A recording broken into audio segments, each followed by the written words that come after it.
All right. Hello, everybody. My name is Lisa Eddy. I'm the Research and Education Coordinator here at Virginia Sea Grant. And today we are going to be talking about our Commonwealth Fellowship, which is our State Science Policy Fellowship. During the webinar today, we are going to be going over first kind of like what the fellowship involves, what you can expect, the different time requirements, kind of the application process, what that looks like, the anticipated timeline, and then the host office projects that we have for this year. And then there'll be time at the end for questions and answers. If you do have questions throughout, please pop them in the chat and I will get to them when we get to the end. So an overview of the Commonwealth Fellowship. This is a one-year fellowship. It goes from October 1st of the year to September 30th of the following year.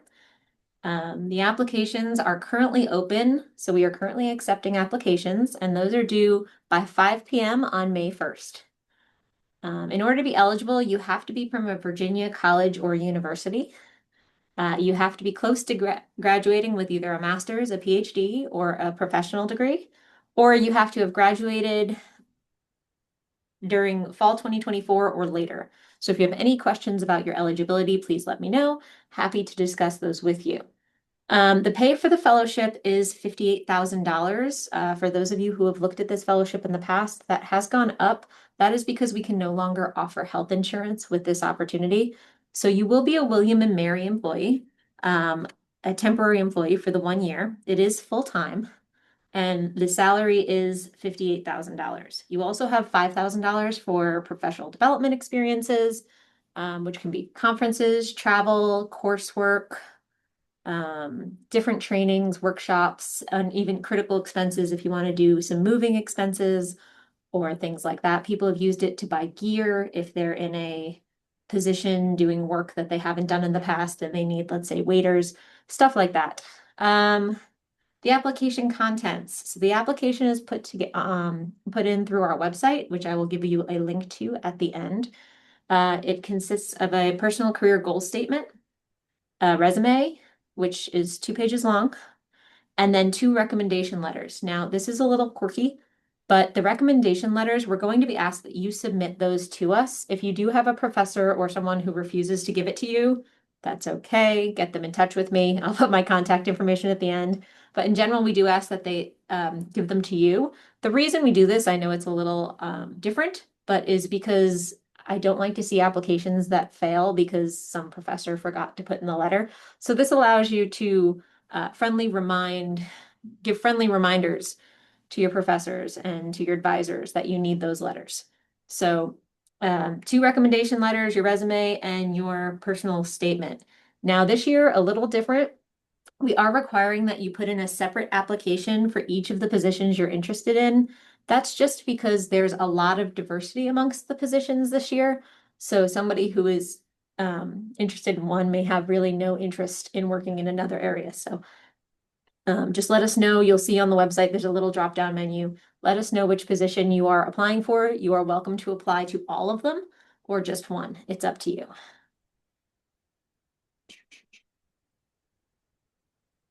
All right, participating host offices for this year.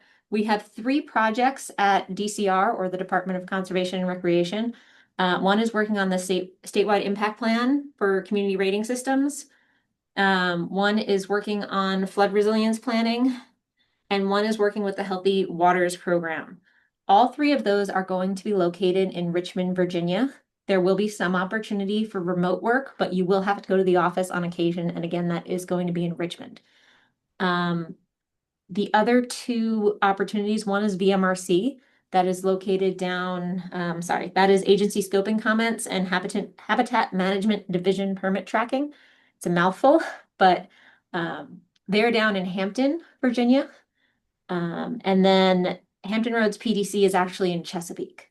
So that is the locations for each one of these positions. You will have to be on site at least 3 days a week at most of these positions. So if you are looking at any of these, keep in mind you may have to relocate or commute. There's more information about each one of these opportunities at our website. There's a host office description page that gives you the mentors' names and kind of a little bit of more of a description on what the position will be doing throughout the year. And then our timeline. Um, like I said, applications are going to be due by May 1st. After that, we're going to be doing quick informational interviews with Virginia Sea Grant. As long as your application is complete, we will call you up and you will meet with Virginia Sea Grant. We will go through your application, talk about which positions you're interested in. If there's anything we can do to help your application along before it's submitted to the host offices, we will do that then.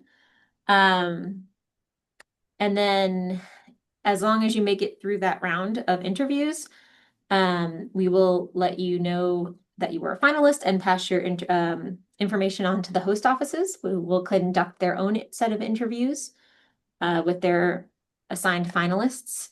And then we'll be letting you know about in July. So the timeline goes from about May to July as far as when you can be sure you have the position or not. And then the orientation will be sometime in August. We'll have you guys in, let you meet our other cohorts of fellows, tell you a little bit more about Sea Grant, about the position, let you meet everybody. And then the fellowship itself starts, like I said, October 1st and goes for a year. So that's pretty much all the formal information. Does anybody have any questions?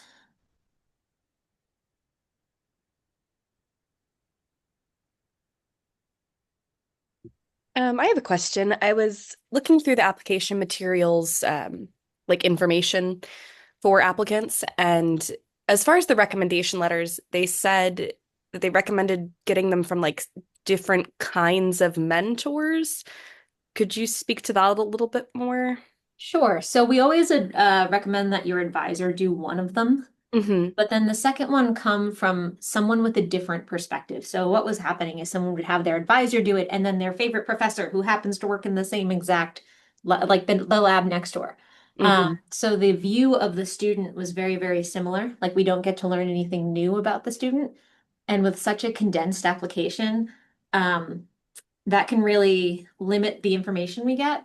So I would pick somebody like if you have a professional, like if you've worked maybe or volunteered with a nonprofit, or you've done some work with a government agency, or you've done some work with anybody outside of that lab, or even somebody in the school that's in a different, like if you've done some work with a comms professor and you're an engineering student, those probably aren't the same recommendation. So just somebody with a different point of view, a different viewpoint on the student would be excellent. Okay, awesome. Thank you. Mhm.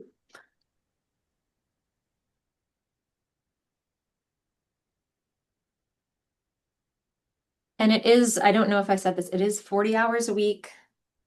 There is different amounts of remote work available for each position.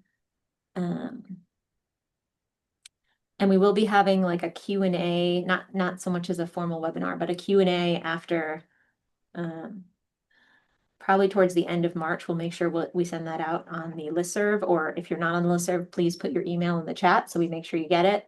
That way, as you're working through your application, if you come up with new questions, you can come to that. Otherwise, my email is there and you can always just send in questions as you have them. Happy to answer them, or, jump on a quick call if there's something that you need to ask. Awesome. I guess unrelated, but follow-up question. Would you say that these fellowships are really intended for students who have already had a really strong background in policy work, or that it would still be appropriate for someone who's looking to kind of transition into this policy world or get more experience with a different side of it? So I think it's absolutely appropriate for people who have very little, if not no experience in policy. That's not saying it will not be fulfilling to somebody with more of a policy background. But because of the state projects that we tend to wind up working on, it becomes kind of a resource management focus Mm. a lot of the time. So there is, depending on the position, there can be a little bit of field work, there can be a little desk work. Um, some of them are all desk work, but you don't have to have that strong policy background. This is the way you figure out if you like it. So if you are somebody who has an interest in policy, but not sure if it's for you coming out of school, this is a great way not only to network within the state, to figure out what state work is all about, because not everyone's had the opportunity to kind of explore that region. And then also to figure out like this is what policy looks like at the state level. Is this where I want to be? Or do I want something more, on the federal side? Do I want to try DC? Do I want something a little more intense? Or do I want to just back out of policy altogether? So I don't think there's any requirement as far as policy goes. An interest in resource management or policy would obviously behoove you, but there's no strict like, oh, you haven't written at least 7 policy papers. No, thank you. Like Yeah. that won't stop you here. Okay, awesome. Yeah, thank you. Mark, I saw you. I've, oh, sorry. I'll wait. I'll let him ask first. Mark, did you have a question? You unmuted. No, I'm good. Oh, okay. All right, go ahead. Was that you, Rachel? Yeah. Just a quick question. Does the description for each position online outline which have more potentially remote work versus non-remote work? One definitely does. So open this back up for a second. I know the DCR Healthy Waters program says remote work encouraged on there. There's gonna be a lot more for that. DCR, all of the state agencies have either, depending which one it is, have either a 1 or 2 day a week remote uh, policy in place. So the VMRC and DCR are probably going to be 2 days a week virtual and 3 days a week in the office. But I can't guarantee that. It might be 4 and 1. It depends on the office and the agency. And then Hampton Roads PDC is a new host office this year. They would be at least 1 day at home, but I don't know if they would be open to negotiation for that. And this is unrelated, but do you know why Virginia DWR didn't put in this time? I'm actually I'm at Virginia AFS, the American Fisheries Society, and DWR is here, so I can also yell at them. Um, they had 2 fellows this year. Unfortunately, there's lots of work to be done at DWR, but they don't always have. So the way we structure the payments for the fellows, each host office has to have a portion of the payment, and they're responsible for that. So some That years makes they a just lot of don't sense. have it. Yeah, it's really Uh, bad for them this year. Yeah. yeah, I know they're really tight and like they do, like I said, they took 2 last year, working on the wetlands project. So I don't know. I would assume it is a financial question. Thank you. Mhm. Any other questions?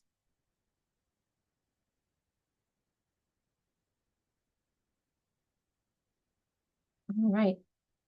Are they W-2 positions with benefits? They are W-2 positions. We just can't offer health insurance for the 1 year temporary anymore.